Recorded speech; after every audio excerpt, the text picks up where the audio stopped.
A reminder of today's Gospel reading. When the Pharisees and some of the scribes who had come from Jerusalem gathered around Jesus, they noticed that some of his disciples were eating with defiled hands, that is, without washing them. For the Pharisees and all the Jews do not eat unless they thoroughly wash their hands, thus observing the tradition of the elders. They do not eat anything from the market unless they wash it. And there are also many other traditions that they observe, the washing of cups, pots, and bronze kettles. So the Pharisees and the scribes asked him, "Why do your disciples not live according to the tradition of the elders, but eat with defiled hands?" Jesus said to them, "Isaiah prophesied rightly about you hypocrites, as it is written, 'This people honours me with their lips, but their hearts are far from me. In vain do they worship me, teaching human precepts as doctrines. You abandon the commandment of God and hold to human traditions.'" Then he called the crowd again and said to them, "Listen to me, all of you, and understand.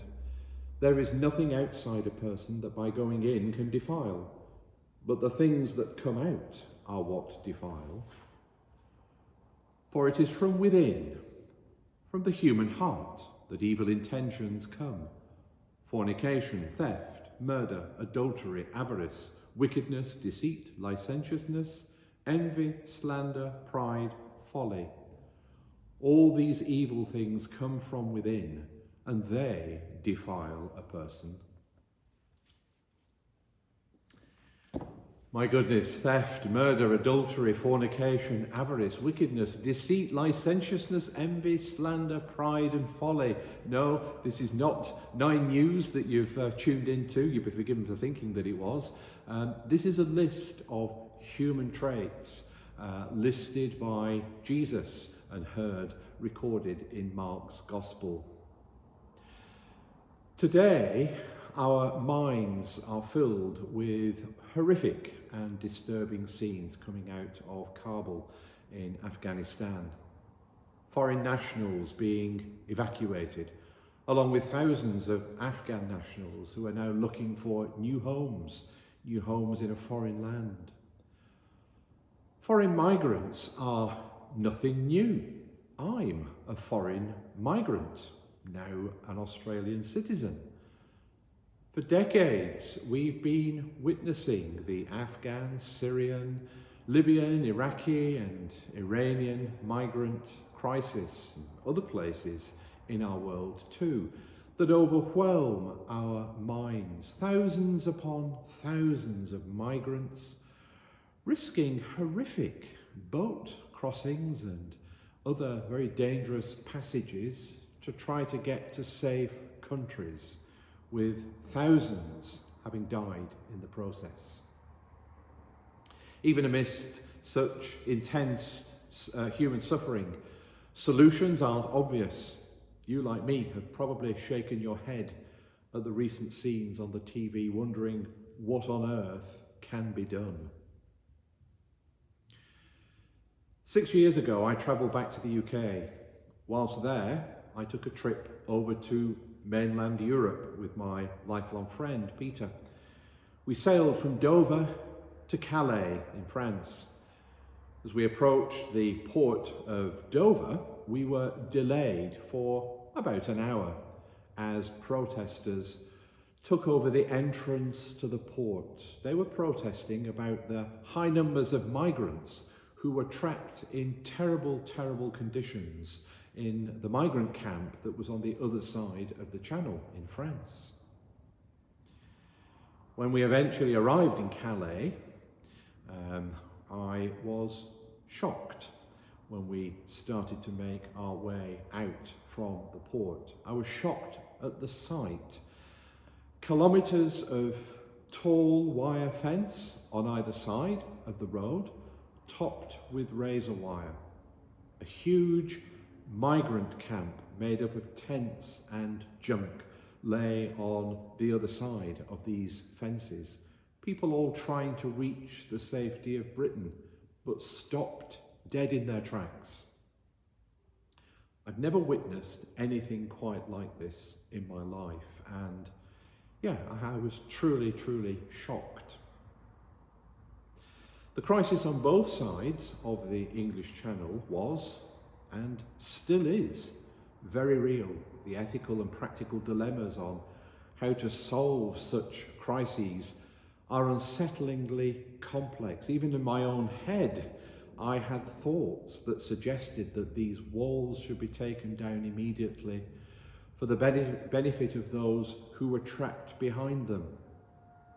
But I also had thoughts that suggested to me that these walls had to be in place for the protection of those on my side of the fence. You know, gosh, who'd want to be a politician? I wouldn't know where to start. I really would not know where to start. I mean, when do rules which protect the cultures, the traditions, and the identity of some, when do they become inhumane exclusions, even causing the deaths of others? When do walls constructed to keep people out become monstrous barriers to other people's human rights to live equally in safety and dignity? And you know, in some way, I see these same issues, along with the same questions, being acted out in our gospel passage today. That, I think, connects directly with our dilemmas today. It's often easy to just write off the Pharisees as over-legalistic and, well, obviously wrong, a group of people sticking rigidly to the purity rules of their own human making. Jesus points that out in Mark's Gospel, when clearly they should just lighten up a bit. But you know, though a minority of the Pharisees and the scribes would have been corrupt, oppressive and controlling, the vast majority would have been honest and good people. I think sometimes we get the impression from the Bible that they're all bad. That's not the case. Honest and good people, some of them would have been, many of them would have been, the vast majority, I'm sure, would have been good and honest people. But good and honest people who were on the wrong track. No different to you and me, really. You know, we think where we get things wrong all the time, have to be brought back into line. I mean, who amongst us hasn't felt a temptation to stick behind the safety of rules and traditions which fit relatively comfortably into our own lives, avoiding the possible disruptions that we might encounter, all for the sake of a few other people? In my own experience, as I travelled through that migrant camp in Calais on my way to, what was going to be a fabulous holiday in Austria, I was filled with a sense of deep compassion and deep sorrow for those that I saw behind the fence. What could I do to alleviate their pain and their suffering? Campaign to have the fence taken down? Well, I hesitated. Donate money to send food parcels to migrant camps, as many other churches in Kent, the shire in which Dover, back on the other side from where I was now in Dover in England, a lot of churches in the south of England, Kent in particularly, were gathering together food parcels and sending them over. Reflecting on that memory makes me realise today that whilst I might safely hand out food packages to migrants, I might actually be building that wall and that fence a little higher and a little bit stronger, keeping those people where I want them fed, but keeping them where I want them, over there and not over here.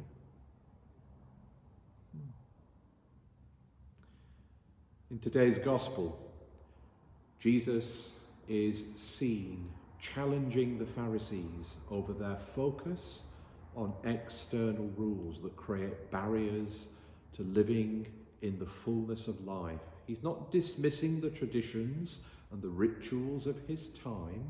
He himself is a Jew, don't forget, and he's speaking from within a Jewish framework, to his fellow Jews, but emphasizing the need to sit a little more lightly on all that's external.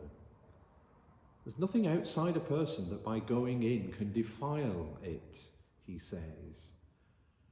But the things that come out are what defile.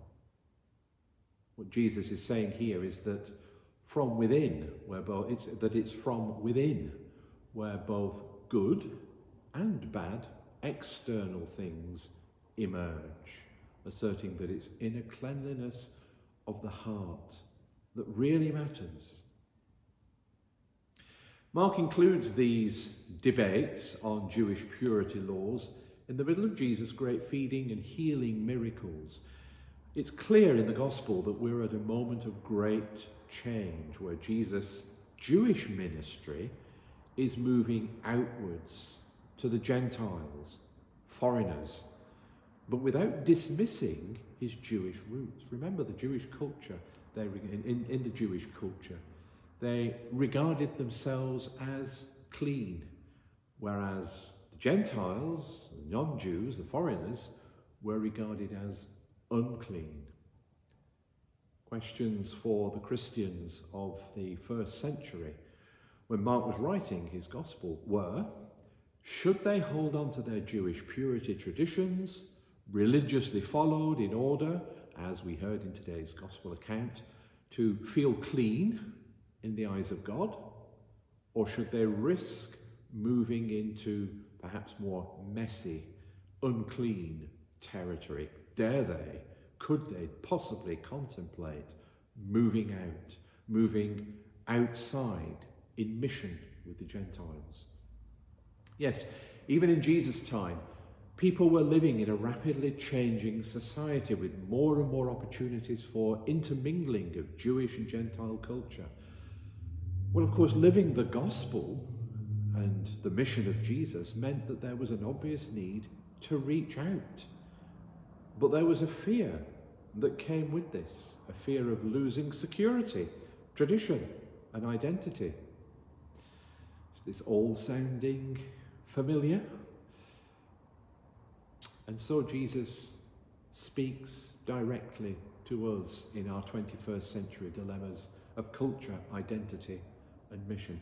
How far do we hold on to the elements we feel form our identity as individuals or as church? And how far do we risk breaking down our interior as well as our exterior walls and reforming in mission to reach out and to live with others in the abundant love of God? Mission can be a very confronting word, perhaps misunderstood, and that's why it's confronting. I think the real meaning of mission is really nothing more than making God's love visible. This is mine and your mission today, making God's love visible. And here I think we come to the heart of our readings today. We're all human inside, and our humanity includes all those weaknesses that Jesus listed earlier. But part of being human is being made in the image of God. We all have Christ at our centre, realised or not. We all have Christ at our centre. Christ, the Word, is our inner core. As James explains to us in our second reading, the Word, God's love, is already implanted in us, already present in everyone. Not just some, but in everyone. Our task is simply to let that Word, that light, come down from the Father of lights, as it says in the letter of James, to be visible in us and to be witness to it shining out in others. Yes, living this kind of life means giving out food parcels, but it also means tearing down the fences, throwing open the doors from within. This is where it needs to begin, tearing down the fences and throwing open the doors from within deepening our roots, but breaking down the walls in our hearts, in our church, in our community, in our world. If we can do that, if we can first of all break down the walls that exist internally, then only then can we begin the process of tearing down the walls externally, as we welcome with meekness the implanted word that has the power to transform and to save us. Amen.